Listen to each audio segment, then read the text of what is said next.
Bonsoir, bienvenue dans le journal de TV78, nous sommes le mercredi 2 mars, voici les titres.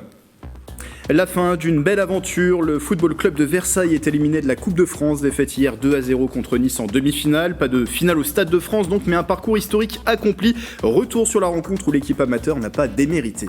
Et derrière les leurs, les supporters ont été au rendez-vous, près de 80 ont fait le déplacement à Nice pour soutenir le FCV 78 à l'Alliance Riviera, et depuis Versailles aussi les Yvelinois ont suivi la rencontre dans les bars de la Cité Royale. Et puis large page consacrée également à la guerre en Ukraine. 1 million de personnes ont été déplacées dans le pays depuis l'invasion russe. Environ 680 000 ont quitté le territoire. Dans les Yvelines, l'État et les collectivités se mobilisent pour les accueillir. Nous avons pu recueillir les témoignages de jeunes Ukrainiens aidés par le conseil départemental.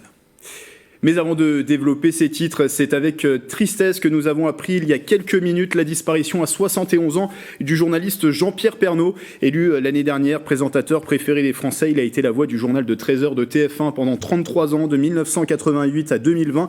3 ans après avoir vaincu un premier cancer de la prostate, il est décédé des suites d'un cancer des poumons diagnostiqué en 2021. Habitant à Louvciennes dans les Yvelines, nous l'avions rencontré en novembre dernier à l'occasion de la promotion de son livre 33 ans avec vous. Nos pensées se dirigent bien évidemment vers sa famille et ses proches.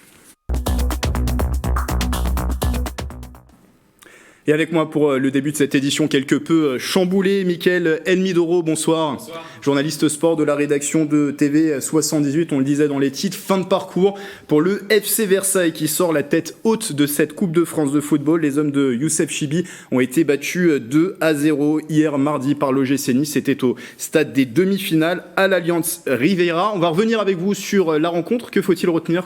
Alors le match s'est déroulé en 2 temps, Grégory. En première période, les 3 divisions d'écart ne se font pas vraiment ressentir. Les Versaillais contiennent bien les assauts des joueurs de la Côte d'Azur. Malgré quelques frayeurs, le gardien Dan Delaunay garde ses cages inviolées. Versailles se procure même une demi-occasion avec ce ballon chippé par Inza Diarrasouba au niveau du milieu de terrain. Mais le joueur est rattrapé par les défenseurs niçois et Diego Michel n'arrive pas à cadrer. Le score à la pause, 0-0, Grégory. Un Versailles solide en première mi-temps et en deuxième période, les Versaillais craquent. Versailles craque rapidement, peut-être trop rapidement. Le joueur en forme du moment, Amine Gouiri, profite d'une petite faute de marquage sur ce centre pour ouvrir le score sur cette belle frappe dans la lucarne qui ne laisse aucune chance au gardien versaillais. On joue la 48e minute. Versailles tente de réagir, mais sur cet exploit personnel d'Amine Gouiri, encore lui, Nice va doubler la mise avec ce but de Dolberg à la 73e minute. Comme on le dit dans le jargon, la messe est dite. Pourtant, les Versaillais ne se démobilisent pas. Il y aura quelques situations comme sur ce centre avec cette tête de Christopher Ibailly, mais la tête de l'attaquant n'est pas assez forte. Les Niçois auront l'occasion de mettre le 3e but, mais la barre sauve le gardien de la Cité Royale. 2-0, ce sera le score final.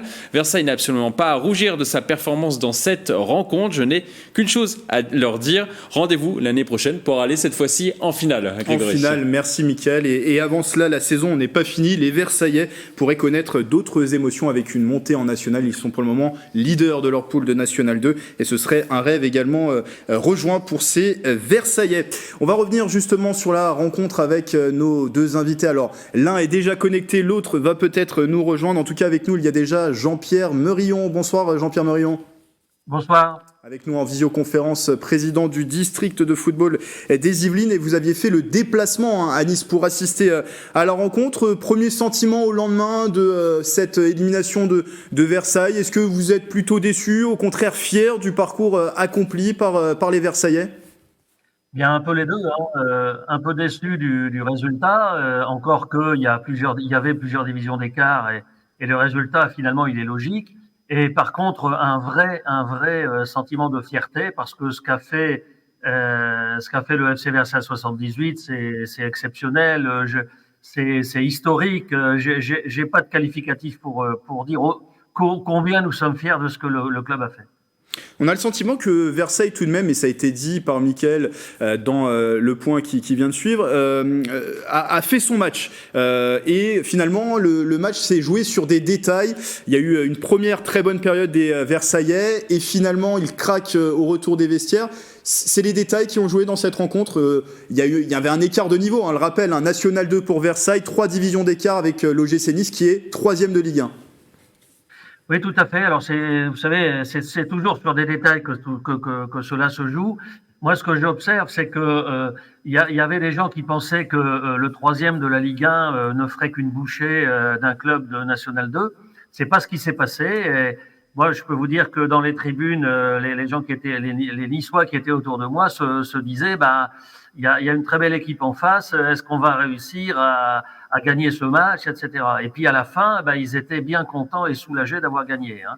Et ils étaient bien contents, je le répète.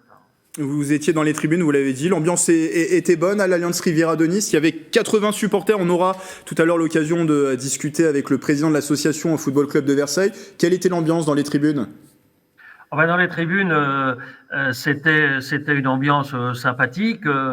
Mais je le répète, les Niçois à la mi-temps, ils n'étaient pas rassurés quand même. Hein. C'était pas fait d'avance, quoi. Et à la fin, ils étaient très contents. D'ailleurs, l'entraîneur de Nice, Christophe Galtier, il l'a dit. Hein, il a fait part de sa joie de la qualification, mais aussi de son soulagement. Et il a ajouté que Versailles n'avait pas fait que défendre. Ça montre bien que Versailles a défendu crânement sa chance et nous en sommes fiers. Et ça met fin donc à une aventure exceptionnelle. 9 tours franchis depuis le 4e tour auquel les Versaillais étaient rentrés. Quel regard vous portez justement sur ce parcours ? Tout à l'heure, vous parliez d'histoire. Ils ont marqué durablement l'histoire du football yvelinois ? Bien écoutez, il faut se souvenir que c'est la première fois depuis 2020 qu'un club de ce niveau arrive en demi-finale de la Coupe de France. Hein. Le dernier, c'était en 2020, c'était Calais, qui lui est allé en finale. Je pense qu'on s'en souviendra effectivement longtemps. Et ce qu'il faut souhaiter maintenant, c'est que les Versaillais puissent terminer leur saison. Leur saison, elle est déjà exceptionnelle, mais elle va devenir encore plus exceptionnelle et historique si ils continuent leur parcours maintenant en championnat national 2 pour accéder en championnat national 1.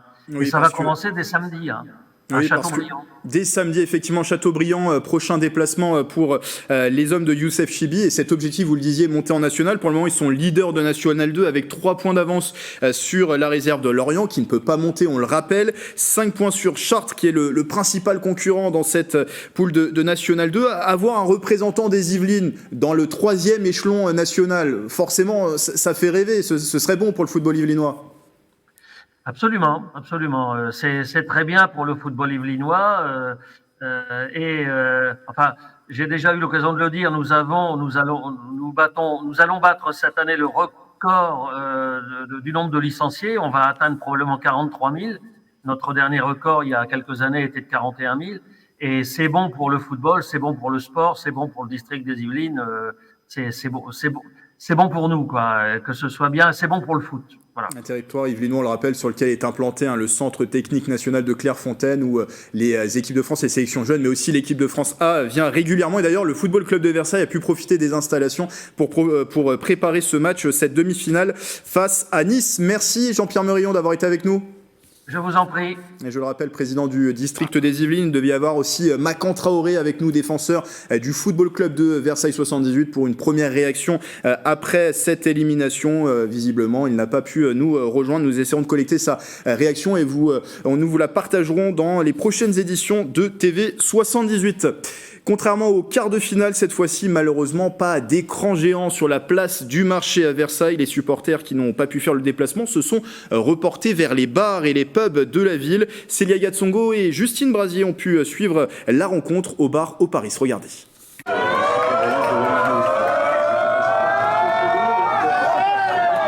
Versailles face à Nice, un club de National 2 face à un club de Ligue 1. Le coup d'envoi a été donné à 21h ce mardi 1er mars. Les supporters yvelinois ont suivi cette demi-finale de Coupe de France de football de près. La première mi-temps, ils sont accrochés jusqu'au bout. Il y a eu 0-0. Deuxième mi-temps, je pense que la fatigue s'est accumulée. Malheureusement, la différence de niveau s'est fait ressentir et on s'est pris les 2 buts. Mais bon, on sort avec les honneurs. Dans ce pub situé rue Colbert à Versailles, ils étaient près de 150 à être venus soutenir l'équipe locale. Ce soir, il y avait quand même pas mal de monde, une belle ambiance. C'est sûr que c'est pas un mardi ordinaire comme d'habitude, donc c'est toujours un gros plus. Les bars et les pubs versaillais, une alternative pour ceux qui n'ont pas pu faire le déplacement à Nice, ceux qui n'ont pas pu suivre la rencontre de chez eux ou encore pour ceux qui voulaient tout simplement profiter de l'ambiance versaillaise. on est derrière notre club, donc on est derrière notre ville, c'est assez rare, donc c'était assez puissant, ça faisait super plaisir et il y avait une super ambiance dans le bar. Et, bon, on n'a pas gagné, mais c'est pas grave, on a vibré ce soir. Le match était sympa, on a passé un bon moment en tout cas, je suis contente quand même. Ça aurait été cool que Versailles gagne. Le FC Versailles est le 5e club de National 2 à accéder aux demi-finales de Coupe de France de football. Un parcours historique pour le club. Même s'ils auraient aimé voir un but, tous s'accordent à saluer cette performance inédite. On a suivi leur parcours, ils nous ont fait plaisir ce soir. Ils sortent, franchement ils ont fait un beau match, on ne peut pas leur en vouloir et on leur remercie pour nous avoir fait vivre ce beau parcours. On perd 2-0 mais ils ont vraiment pas à rougir. Je suis un peu triste mais vraiment je suis plus fier parce qu'ils ont fait le taf. Ils n'ont pas démérité. Je pense qu'ils peuvent être fiers d'eux. C'est cool de voir que Versailles arrive à aller à ce niveau-là. Si le club versaillais s'est incliné 2-0 face à Nice, certains supporters y croient déjà pour l'année prochaine. C'est encourageant, en plus le club monte en puissance, donc on y croit. On se dit que quand même, chaque année, c'est pas la première fois, il y a 2-3 ans, on est aussi monté, on a aussi bien joué en Coupe de France. J'espère qu'on va les revoir l'année prochaine, on y croit. En attendant, les supporters du FC Versailles espèrent voir le club de National 2 monter d'une division en National. Les bars de Versailles pleins pour suivre la rencontre. Près de 80 supporters ont aussi fait le déplacement à Nice et nous retrouvons sur place Anthony Perra. Bonjour Anthony. Bonjour. Président de l'association du Football Club de Versailles. À l'heure où on enregistre cet entretien, 15h58, vous vous trouvez à l'aéroport pour rentrer justement sur la ville de Versailles. Alors au lendemain de cette défaite justement de votre club contre l'OGC Nice, on le rappelle, 3e de Ligue 1, c'était un peu le duel de David contre Goliath. Quel est le sentiment qui prédomine chez vous? Vous êtes fier tout de même du parcours accompli? Est-ce qu'il y a un petit peu de déception au lendemain de cette défaite? Ce sont les deux mêlés en tant que supporter, président de l'association et en voulant effectivement toujours plus, entre guillemets, et savoir qu'on voulait quand même accéder à cette finale. C'est effectivement un petit peu de déception de ne pas aller au Stade de France et de pouvoir enfin jouer en Ile-de-France. Maintenant, c'est aussi beaucoup de fierté puisque on a vu lors du match quand même que les joueurs ont tenu une bonne mi-temps, ont quand même déjoué les plans des Niçois, on les ont bien bloqués en termes de système de jeu. Le système de jeu qui avait été mis en place par l'entraîneur Youssef Chibi a bien fonctionné pendant toute cette première mi-temps. Et puis, on a été un peu cueillis dès le retour des vestiaires par ce but de Gouiri sur peut-être une petite faute de marquage, je ne sais pas, mais c'est vrai qu'ils ont accéléré beaucoup tout de suite à l'entrée, à la sortie des vestiaires en deuxième mi-temps, et ça a coûté cher à l'équipe de Versailles. On a vu quelques images de votre journée d'hier, la journée des supporters à Nice. Comment ça s'est passé en tribune pour vous? Comment était l'ambiance?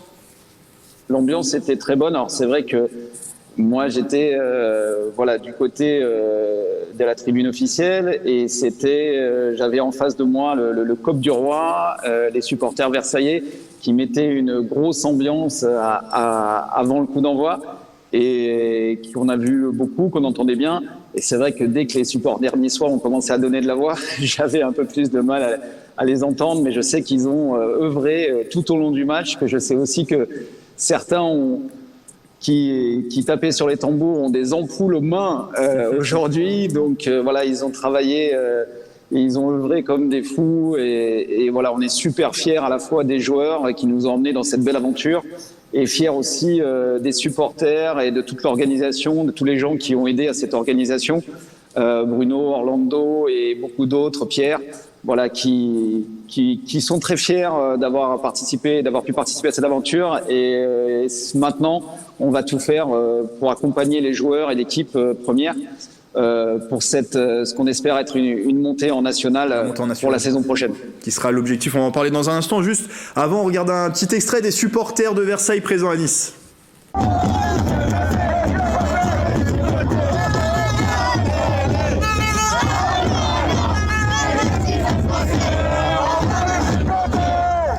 Avec le chant des supporters de Versailles qui a été fétiche pendant cette compétition de la Coupe de France. Vous étiez une poignée de fidèles, Anthony, à suivre régulièrement pendant toute cette édition de la Coupe de France au fil des tours l'équipe de Versailles. C'était le cas à Limbre, à Sarre-Union, à Toulouse, à Périgueux aussi. On avait la chance d'être venu avec vous pour le quart de finale face à Bergerac. C'est une belle aventure humaine avant tout, on a l'impression, cette Coupe de France que vous avez vécue entre supporters. Oui, c'est une super aventure humaine. Il y a eu beaucoup de cohésion entre les supporters, bien aidés par le groupe de vétérans et de l'équipe de Versailles, et bien aidés par les épouses aussi, que beaucoup d'épouses se sont révélées aimer aujourd'hui un peu plus peut-être qu'avant le football grâce à cette épopée, et une cohésion aussi avec l'équipe première, qui est venue nous remercier tous les supporters hier soir. C'était un beau moment de cohésion qu'on espère garder pour la saison qui vient et les saisons à venir, qui va permettre de fédérer, qui a permis de fédérer beaucoup de monde, et on espère fédérer ça encore jusqu'à la fin de la saison pour pouvoir fêter une montée la saison prochaine. Dernière question justement, la suite c'est de continuer à être derrière cette équipe, vous l'avez dit, il y a une montée en nationale qui joue le 3e échelon français. Bien sûr. Nous, on souhaite effectivement fortifier cette cohésion qui est apparue grâce à la Coupe de France. On souhaite aussi pouvoir soutenir les joueurs sur leur parcours en championnat à venir, sur la fin de saison, et pouvoir leur donner tout notre soutien pour qu'ils puissent sentir qu'on est derrière eux et qu'on a envie qu'ils réussissent cette fin de championnat de la meilleure des façons possibles. Merci Anthony Perrat d'avoir été avec nous. Avec plaisir, merci. Et bon retour vers Versailles, président. Merci pour avec nous aussi, c'était très agréable. C'était très agréable d'être avec vous, merci de nous avoir accueillis et bon retour vers Versailles après donc cette élimination, on le rappelle, le Football Club de Versailles élimine la Coupe de France après sa défaite en demi-finale contre l'OGC Nice 2-0. Voilà ce qu'on pouvait vous dire à propos de cette information, et les Yvelinois en tout cas qui sortent la tête haute de cette compétition tant le parcours accompli est exceptionnel, historique même pour le club amateur. Objectif désormais, vous l'avez compris, aller chercher en fin de saison une montée en national, le 3e échelon français. Dans l'actualité également de la politique, Jean-Michel Blanquer sera-t-il candidat dans les Yvelines ? Le ministre de l'Éducation nationale souhaiterait devenir député dans le département. L'information nous a été confirmée par une source interne à La République En Marche et relayée par plusieurs médias. Et Jean-Michel Blanquer aurait jeté son dévolu sur la 3e circonscription des Yvelines. Problème et non des moindres, la députée sortante LREM Béatrice Piron serait bien candidate à sa propre succession. Elle avait été élue pour la première fois en 2017 dans cette circonscription qui comprend les cantons de la Selle-Saint-Cloud, le Chénès, Saint-Nom-la-Bretèche et la commune des Clés-sous-Bois. Cela fait 7 jours désormais que la Russie a envahi l'Ukraine. Face au déclenchement du conflit armé, la mobilisation de l'État et des collectivités yvelinoises est lancée. Le préfet a envoyé une lettre aux élus pour anticiper l'arrivée d'Ukrainiens. Le conseil départemental de son côté a déjà pris en charge des jeunes Ukrainiens et plusieurs communes organisent des collectes. Les détails dans ce reportage de Nicolas Dandry. Voilà la lettre adressée par le préfet Jean-Jacques Brault au maire des Yvelines, une demande de recensement des offres d'hébergement. Chaque commune a reçu ce tableau qui devra être envoyé à la préfecture. Objectif, centraliser les propositions d'accueil de familles ukrainiennes fuyant leur pays. Nous allons créer une centralisation en quelque sorte pour ces offres d'hébergement, de sorte qu'elles soient bien connues, identifiées, on les fera remonter au niveau national, et dès qu'il y aura des arrivées, on fera des appariements entre le type de logement, sa situation, sa proximité avec un moyen de transport, etc., et les besoins des familles au cas par cas. Dans la mesure du possible, je recommande que ces propositions de logement, d'hébergement soient accompagnées de propositions d'accompagnement. C'est très important qu'on n'ajoute pas au déracinement, à l'exil, à la crainte de la guerre et de ses conséquences, en plus une situation d'isolement dans les Yvelines en France. Officiellement, il n'y a pas encore d'arrivée dans les Yvelines, mais des Ukrainiens déjà présents en France au moment du déclenchement de la guerre sont accueillis au campus des Mureaux, 8 jeunes au total, âgés de 16 à 39 ans. Nous assurons à ces jeunes le gîte et le couvert. Il va falloir aussi une aide d'urgence pour qu'ils puissent s'habiller, parce qu'ils sont partis pour quelques jours, donc avec quelques vêtements. Il va falloir aussi leur trouver une activité, des activités rémunératrices, parce qu'ils n'ont rien. des activités tout court, de la formation, en particulier la formation linguistique. Il faut qu'ils apprennent le français. Par ailleurs, des communes yvelinoises se mobilisent déjà en proposant des collectes, vêtements, produits d'hygiène ou encore literie. Des points de dons sont mis en place notamment à Poissy, au Mureau ou encore à Carrières-sous-Poissy. Outre les aides matérielles, un geste, lui, symbolique pour l'Ukraine. On l'a vu dans plusieurs communes de France et même sur la Tour Eiffel. C'était au tour de la commune de Carrières-sous-Poissy de le faire. La façade de l'hôtel de ville est éclairée en jaune et bleu depuis le mardi 1er mars, couleur du drapeau ukrainien. Le même jour, à Saint-Germain-en-Laye, un drapeau ukrainien a été hissé sur la mairie aux côtés de ceux de la France et de l'Europe. Depuis dimanche dernier, donc, 8 jeunes Ukrainiens et Ukrainiennes âgés de 16 à 39 ans sont accueillis au campus des Mureaux en séjour en France au moment du déclenchement de la guerre. Ils sont restés ici avant d'être orientés dans les Yvelines. Ils sont logés et nourris dans cette structure gérée par le département. Céline Charles et Nicolas Dandry sont allés les rencontrer.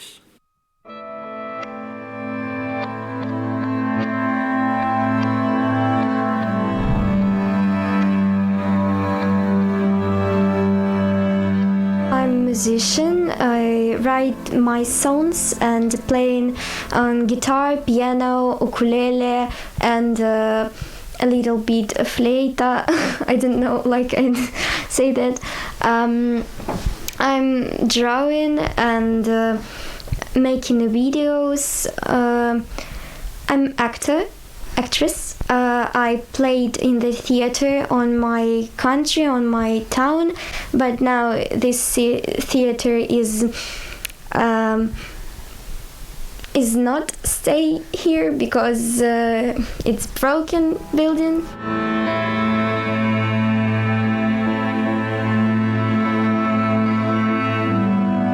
Today I feel, I don't know, maybe normal, maybe very sad because I read in news every 5 minutes and this news it's not good. Our city is broken, really. It looks like rubbish. My family in my town under the ground on bunkers. And they send me photos and videos when they here there, and it's very scary.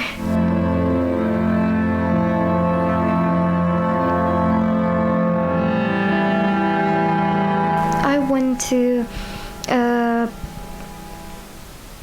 work on job or going to school and spend money for my family because I can't help them there. I can help them here. We want to learn the French, me and my friends, because I think it's very good. It's very important for live here on this time, and it's important to find a job and study here. They take care of me, and this place really nice for us. We're very благодарны. Thank you. Voilà pour la première partie de cet entretien dont l'intégralité sera à retrouver sur notre site internet tv78.com. Et puis au-delà des collectivités, d'autres élans de solidarité, notamment celui du cirque Nicolas Zavata Productions Douché. L'équipe se dit prête à accueillir des artistes ukrainiens pour son spectacle 2022 afin de leur permettre de continuer à travailler. Dans un premier temps, le cirque va accueillir l'épouse ukrainienne de l'un de ses artistes vedettes. Il est parti en urgence pour aller la chercher. Propos recueillis par Céline Charles. Elle a réussi par le biais de quelqu'un à passer la frontière et être en Pologne. Donc lui, ce qu'il a fait, il est parti hier matin et il est parti la rejoindre en Pologne pour la mettre en sécurité, elle et puis son fils, quoi. Il m'a dit qu'il n'était pas encore arrivé là-bas, mais que voilà, tout se passait bien, qu'elle était déjà en sécurité en Pologne, que tout s'était bien passé, que normalement il ne devrait pas avoir de problème pour pouvoir la récupérer. On va essayer de faire venir d'autres artistes qui viennent de l'Ukraine, qui sont bloqués eux dans l'Europe, qui devaient rentrer chez eux, mais à cause des événements qui veulent pas rentrer chez eux, je les comprends. Donc on est en train de voir, certains cirques français sont en train de voir pour les accueillir, pour dire qu'ils aient de quoi se loger et pouvoir vivre, quoi. Suivant ce que le gouvernement va nous dire, ce qu'on peut accepter, Nous, on est prêt à accueillir des familles au sein du cirque. On est déjà une quarantaine, mais on a des couchettes, on a des loges où on peut accueillir d'autres personnes. Si c'est des artistes qui ont déjà travaillé dans les cirques, si c'est des personnes qui n'ont fait que de la manutention pour aussi bien monter le chapiteau, et puis aussi si c'est des palefreniers ou des choses comme ça. Comme vous savez, il y a plein de métiers, de corps de métier au sein du cirque. Le cirque Nicolas Zavata Productions Douchet qui est installé à l'île de loisirs de Saint-Quentin en Yvelines. Les spectacles se déroulent jusqu'au 13 mars. C'est la fin de ce journal. Avant de vous laisser, je vous rappelle cette information que nous avons appris juste avant de prendre l'antenne. La disparition à 71 ans du journaliste Jean-Pierre Pernaut, élu l'année dernière présentateur préféré des Français. Il a été la voix du journal de 13h de TF1 pendant 33 ans, de 1988 à 2020. 3 ans après avoir vaincu un premier cancer de la prostate, il est décédé des suites d'un cancer des poumons diagnostiqué en 2021, habitant à Loussienne dans les Yvelines. Et nous l'avions rencontré en novembre dernier à l'occasion de la promotion de son livre 33 ans avec vous. Et dans un instant, la suite des programmes sur TV 78 et un nouveau numéro du 7-8 Société présenté par Mélanie Poquet. Le thème ce soir, les vacances sans quitter les Yvelines. Belle soirée avec TV 78.